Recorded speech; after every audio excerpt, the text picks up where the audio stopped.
पाठ 6 रक्त और हमारा शरीर। दिव्या अनिल की छोटी बहन है। यूँ तो वह शुरू से ही कमज़ोर है, लेकिन इधर कुछ दिनों से उसे हर समय थकान महसूस होती रहती है। मन किसी भी काम में नहीं लगता। भूख भी पहले से कम हो गई है। अस्पताल में उसे डॉक्टर ने देखा तो कहा, लगता है दिव्या के शरीर में रक्त की कमी हो गई है, जांच कराकर देखते हैं।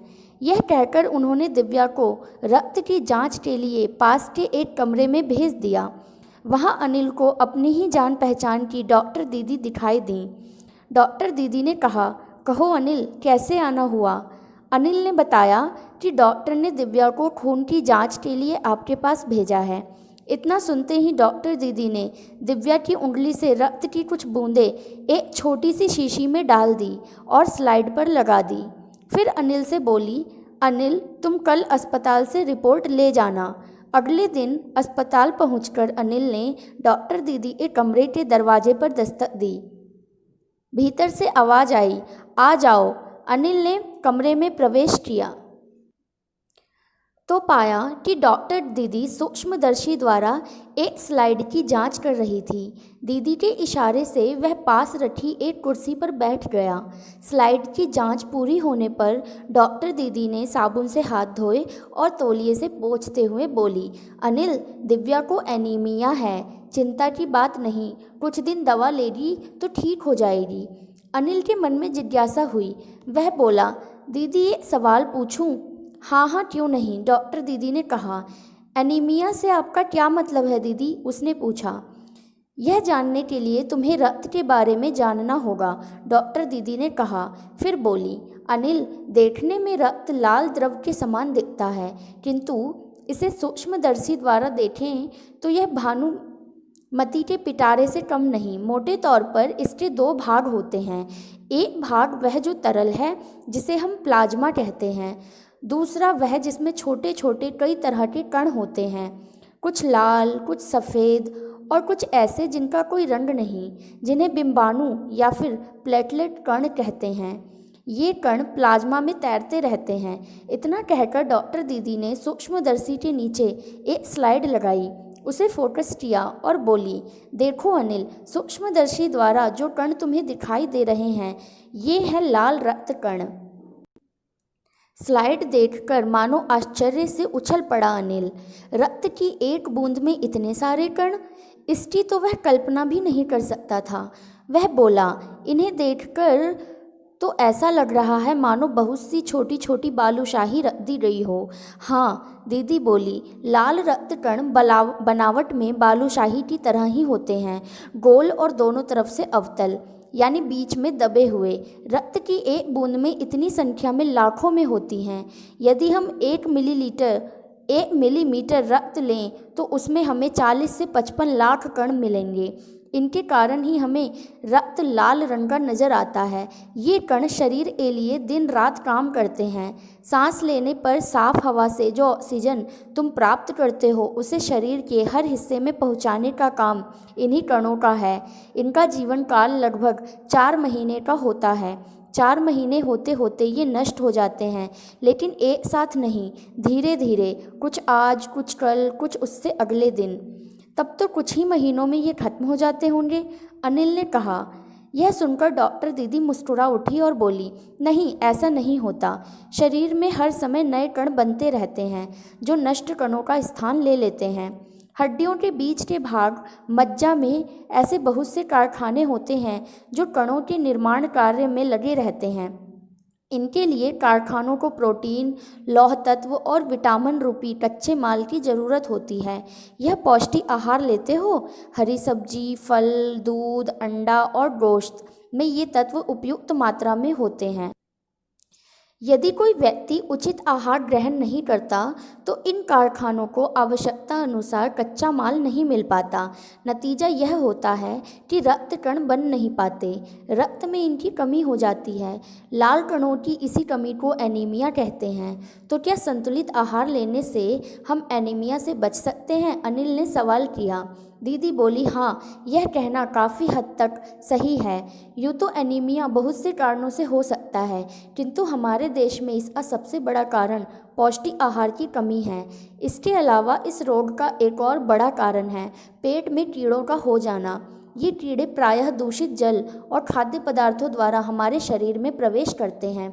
अतः इनसे बचने के लिए यह आवश्यक है कि हम पूरी सफाई से बनाए गए खाद्य पदार्थ ही ग्रहण करें। भोजन करने से पूर्व अच्छी तरह हाथ धो लें और साफ पानी भी पिएं। और हाँ अनिल, एक किस्म के कीड़े भी हैं जिनके अंडे जमीन की ऊपरी सतह में पाए जाते हैं। इन अंडों से उत्पन्न हुए लार्वे त्वचा के रास्ते शरीर में प्रवेश कर आंतों में अपना घर बना लेते हैं।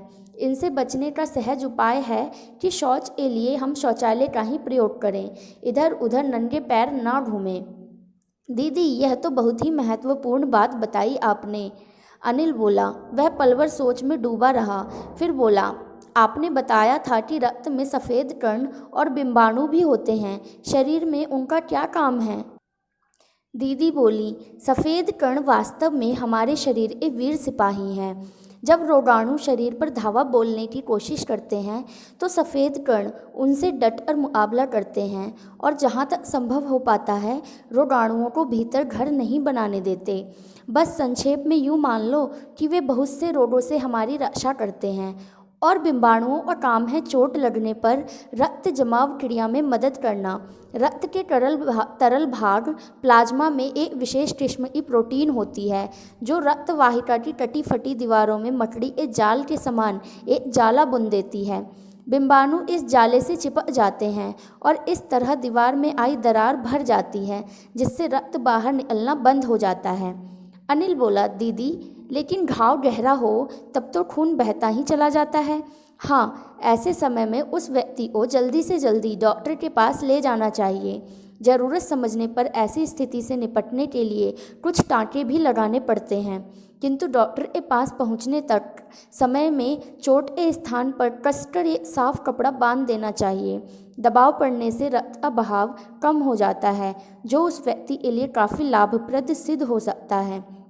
किंतु अगर बहुत अधिक रक्त बह जाए तो उसे रक्त चढ़ाने की ज़रूरत भी पड़ सकती है, दीदी ने समझाते हुए कहा। अनिल ने कहा, क्या ऐसे समय में किसी भी व्यक्ति का खून काम आ सकता है? दीदी बोली, अनिल, हर किसी का रक्त एक सा नहीं होता। कुछ विशेष गुणों के आधार पर रक्त को 4 मुख्य वर्गों में बांट दिया गया है।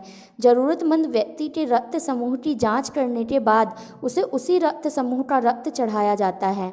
लेकिन ज़रूरत के समय यदि उस रक्त समूह का कोई व्यक्ति मिले ही नहीं, तब? अनिल ने पूछा।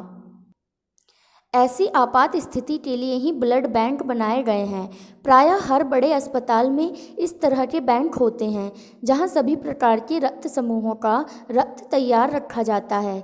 किंतु इन ब्लड बैंकों में रक्त का भंडार सुरक्षित रहे, इसके लिए यह आवश्यक है कि हम समय समय पर रक्तदान करते रहें। दीदी ने कहा, क्या मैं भी रक्तदान कर सकता हूँ? अनिल ने पूछा। नहीं, अभी तुम छोटे हो। 18 वर्ष से अधिक उम्र के स्वस्थ व्यक्ति ही रक्तदान कर सकते हैं। एक समय में उनसे लगभग 300 मिलीलीटर रक्त को ही लिया जाता है। प्रायः यह समझा जाता है कि रक्तदान करने से कमजोरी हो जाएगी, किंतु यह विचार बिल्कुल निराधार है। हमारा शरीर इतना रक्त तो कुछ ही दिनों में बना लेता है। वैसे भी शरीर में लगभग 5 लीटर खून होता है। इसमें से यदि कुछ रक्त किसी ज़रूरतमंद व्यक्ति के लिए जीवन दान बन जाए तो इससे बड़ी बात क्या होगी, दीदी समझाते हुए बोली। फिर तो बड़ा होने पर मैं भी नियमित रूप से रक्तदान किया करूँगा, अनिल ने कहा। शाबाश अनिल, डॉक्टर दीदी ने अनिल की पीठ ठोकते हुए कहा। एक, कि रक्त के बहाव को रोकने के लिए क्या करना चाहिए? उत्तर, रक्त के बहाव को रोकने के लिए उस स्थान पर कसकर एक साफ कपड़ा बांध देना चाहिए ताकि दबाव पड़ने से रक्त का बहना कम हो जाए। फिर घायल व्यक्ति को जल्दी से जल्दी डॉक्टर के पास ले जाना चाहिए। प्रश्न 2, कि खून को भानुमति का पिटारा क्यों कहा जाता है?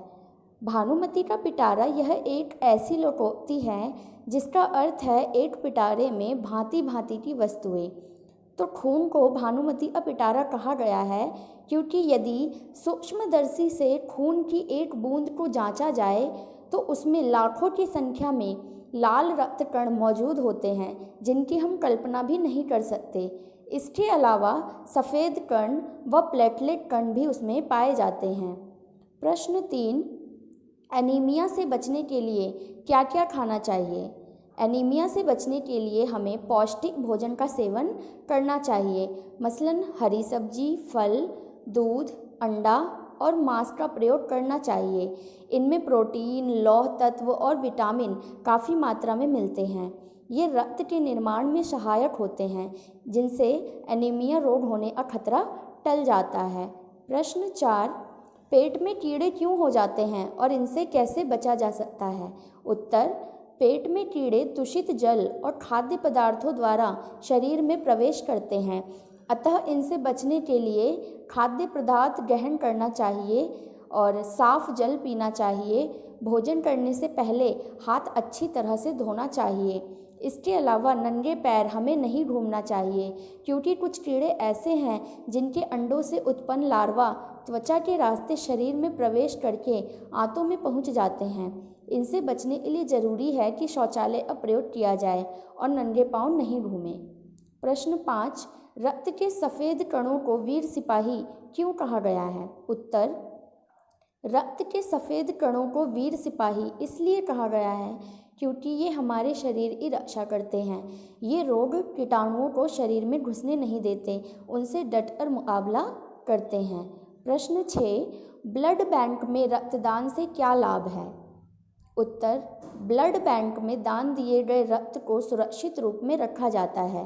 किसी भी व्यक्ति को रक्त की आवश्यकता पड़े तो उसके लिए किसी भी रक्त समूह को रक्त वहां से लिया जा सकता है।